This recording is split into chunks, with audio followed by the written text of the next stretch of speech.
아이가 무슨 직업을 가지면 좋겠냐 이거잖아요. 근데 저는 그래요. 솔직히 공부를 잘하면 좋죠. 아이들이 공부를 잘해서 뭐 의사든 변호사든 뭐 전문직 하면 좋아요. 좋은데 그게 다가 아니다. 저는 아이들한테 그 얘기를 꼭 해주고 싶어요. 변호사님 안녕하세요. 안녕하세요. 서범석 변호사입니다. 변호사님도 자녀가 있으신가요? 네, 저도 있습니다. 네. 그런 게 있습니다. 부모님이 의사 선생님이시면 자녀도 의사가 될 확률이 높고요. 네. 공무원이시면 공무원 될 확률이 높은데 변호사님은 특이하게 공무원의 피도 있으시고 변호사의 피도 있으시잖아요. 네네. 그럼 과연 자녀분을 어떤 직업을 시키고 어떤 직업이 될지 원하실지가 궁금한데 어떤 생각을 가지고 계세요? 사실 저희 아버지는 이제 공무원이셨어요. 그래서 저희 형, 누나 다 공무원이고 저도 공무원이었다가 이제 변호사가 됐죠. 근데 저는 직업이 우리나라에 크게 4가지가 있다고 생각해요. 4가지요? 네. 첫 번째는 급여를 받고 생활하는 급여 생활자. 두 번째는 저 같은 자영업자. 세 번째는 사업가. 네 번째는 투자가. 이렇게 있다고 생각합니다. 급여 생활자와 사업가의 가장 큰 차이는 뭘까요? 돈을 받는 거고 돈을 주는 거 아닐까요? 그렇죠. 고정적인 급여가 있는 급여 생활자. 하지만 이 사람들은 소득에 상한이 있어요. 사업가는 보장되어 있는 급여는 없지만 상한이 없죠. 천정이 열려 있는 거죠. 자영업자는 사업가의 성격도 있는데 무한정 할 수는 없는 것 같아요. 네, 왜냐하면은 자기가 이제 거기 일에 뛰어 들어가야 되니까. 저 같은 경우는 뭘까요? 자영업자죠. 네. 저 같은 경우는 자영업자예요. 제가 빠지면은 돌아가지가 않아요. 사실 변호사들 중에서도 사업을 하는 분들이 있어요. 물론 급여도 있어요. 급여 생활자, 어쏘 변호사들. 근데 사업하시는 분들도 있어요. 본인은 빠져나와서 일을 어쏘에게 다 시키는 거죠. 그리고 경영만 하는 그런 변호사들도 있어요. 사실 저도 고민은 합니다. 내가 빠져나오고 사업으로 전환해야 되지 않을까? 그런 고민을 한 번씩 하는데 이 변호사라는 일 자체가 제가 맡아서 하는 일 자체가 저를 보고서 오는 거잖아요. 저의 커리어 그리고 저의 색깔 이런 걸 보고서 오시는 분들인데 제가 일을 합니다 라고 해놓고 저는 빠지고 어쏘한테 일을 다 주면은 이게 과연 맞나? 그런 생각이 들어서 저는 현재는 자영업으로 계속 운영을 하고 있어요. 그런데 뭐 이제 앞으로는 뭐 어떻게 될지 모르겠죠. 사람 일이라는 거 어떻게 될지 모르니까. 하여튼 저는 이제 직업은 이제 그렇게 있다고 보는데 공무원 같은 경우에는 경찰을 포함해서 공무원들은 급여 생활자죠. 이 중에 급여 생활자. 그러다 보니까 고정 급여는 있지만 소득에 상한이 있고 경제적으로 아주 여유 있게 이렇게 살지는 못하는 것 같아요. 하지만 물론 이제 공무원이란 직업 자체는 사회적으로 꼭 필요한 직업이고 특히 경찰 같은 경우 꼭 필요한 직업이기 때문에 꼭 경제적으로만 따질 건 아니지만 그런 면이 있다. 그런 생각이 들고요. 그러면 경찰, 공무원 같은 경우에는 경제적으로 여유는 있진 않지만 경제적으로 불안정하지는 않을 거라는 생각이 들어요. 네. 되게 안정적인데 네네. 그 안정이라는 타이틀을 보기가 매우 어렵거든요. 네.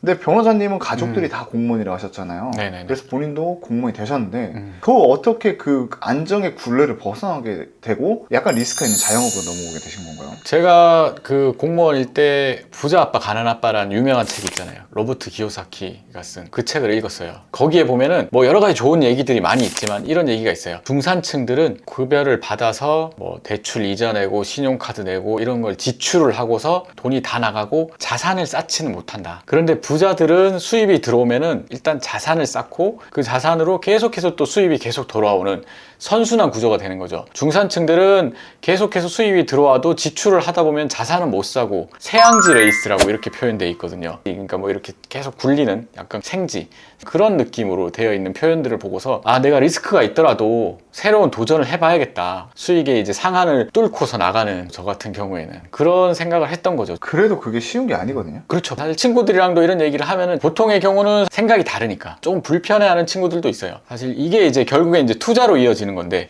투자에 대한 얘기를 하면은 생각이 차이가 많기 때문에 우리가 사람들 만났을 때 정치 얘기, 종교 얘기 하지 말라 이런 얘기 하잖아요. 투자도 그런 것 같아요. 투자도 얘기를 잘못 꺼내면은 사이가 멀어지더라고요. 네, 그 정도로 이게 생각의 차이가 있는 거기 때문에 누구의 말이 맞고 틀리고의 문제는 아닌 것 같아요. 그렇지만 저는 일단 그렇게 생각을 합니다. 투자를 꼭 해야 된다. 왜냐하면은 계속해서 세계적으로 돈은 계속 늘어나고 있고 그렇다 보면은 인플레이션이 될 수밖에 없고 내가 똑같은 돈을 받아도 내가 받는 돈의 가치는 계속 떨어지고 그렇기 때문에 투자를 하지 않으면은 나는 점점 더 가난해진다. 투자는 물론 실패할 수 있어요. 네, 투자하다가 이제 뭐 잃을 수도 있고 가격이 떨어질 수도 있죠. 근데 그거를 경험을 계속 해야지만 나중에 나이가 들었을 때 더 안정적으로 투자를 할 수 있지 않을까. 그래서 사실 뭐 오늘 영상을 이제 찍은 거는 아이가 무슨 직업을 가지면 좋겠냐 이거잖아요. 근데 저는 그래요. 솔직히 공부를 잘하면 좋죠. 아이들이 공부를 잘해서 뭐 의사든 변호사든 뭐 전문직 하면 좋아요. 좋은데 그게 다가 아니다. 저는 아이들한테 그 얘기를 꼭 해주고 싶어요. 공부를 잘하면 더 많은 수익을 얻을 가능성은 있겠죠. 하지만 수익이 다가 아니다. 수익을 다 가져와서 지출로 다 버려버리면은 그 사람은 급여를 조금 바꿔서 지출 다 쓰는 사람이랑 결국에는 똑같아지는 거거든요. 결국에는 투자로 이어져야 된다. 그리고 직업 같은 경우에는 저는 경찰을 하든 변호사를 하든 뭘 하든 아무 상관없어요, 솔직히. 아이들이 하고 싶은 일을 했으면 좋겠어요. 본인이 원하는 일을 했으면 좋겠고, 왜냐하면은 제가 변호사를 해보니까 주변에 이제 많은 변호사들도 보잖아요. 어떤 직업을 가진다고 해가지고 꼭 돈을 많이 버는 것도 아니고 꼭 행복한 것도 아니더라고요. 본인의 적성에 맞는 일을 하고 내가 이 일을 하고 싶다 했을 때 그게 정말로 행복한 삶을 살 수 있는 거지. 해보고 안 되면은 다른 거 해도 돼요. 얼마든지 바꿔도 크게 살아가는데 영향 없는 것 같아요. 본인이 일단은 A라는 직업을 해보고 이게 아니야. 그럼 B라는 직업 해보고 그렇게 해도 돼요. 왜냐면 우리 이제 100세 시대잖아요. 그렇게 계속 직업을 바꿔가면서 살아도 아무 상관없는 것 같고, 물론 이제 아까도 말씀드렸듯이 공부 잘하면 좋은 직업 가질 수 있으니까 지금은 이제 아이들이 어리니까 공부 잘해가지고 좋은 직업 가지면 좋겠어요. 지금 아이들은 네. 공부를 잘 하는 편인가요? 제가 봤을 때 지금 좀 싹수가 있습니다. 네, 잘할 것 같아요. 왜요? 그 네. 싹수가 어디서 보셨나요?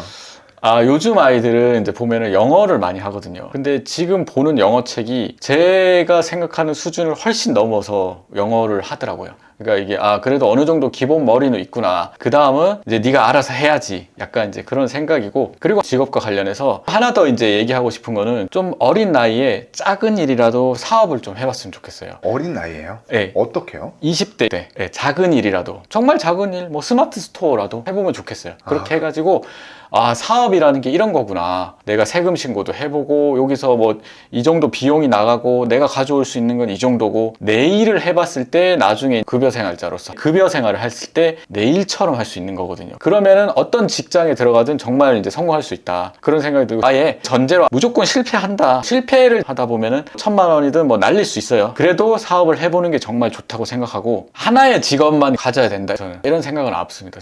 네. 급여 생활자도 하고 사업도 하고 투자도 하고 전부 다 동시에도 할 수 있다고 생각해요. 물론 공무원은 그렇게 하면 안 되겠죠. 네, 공무원 말고 다른 직업일 때. 약간 하이브리드죠? 네. 그러면 교사님, 네. 그러다 이제 우리 자녀들이 아직 어리잖아요. 네네. 학교를 가면 문과를 가냐 이과를 가냐도 고민을 할 텐데 네네. 그때 어린 나이다 보니까 선택을 못 할 수 있잖아요. 그렇죠. 변호사님은 어떻게 가라고 하실 것 같으세요? 문과 이과 중에요? 네. 정말로 하나를 찍어라. 문과를 시켜야죠. 네. 문과요? 네. 왜냐면 제가 문과니까. 네. 아무래도 문과 쪽에 더 가깝지 않을까? 적성이 그게 더 맞지 않을까? 네. 물론 그런 얘기는 있죠. 문과라서 죄송합니다. 그리고 뭐 문과는 지금 이제 먹고 살 수 없다. 그런 얘기들도 있는데 저는 그렇게 생각해요. 어느 파트를 가든 거기서 탑이 되면은 먹고 사는데 아무 지장 없습니다. 네.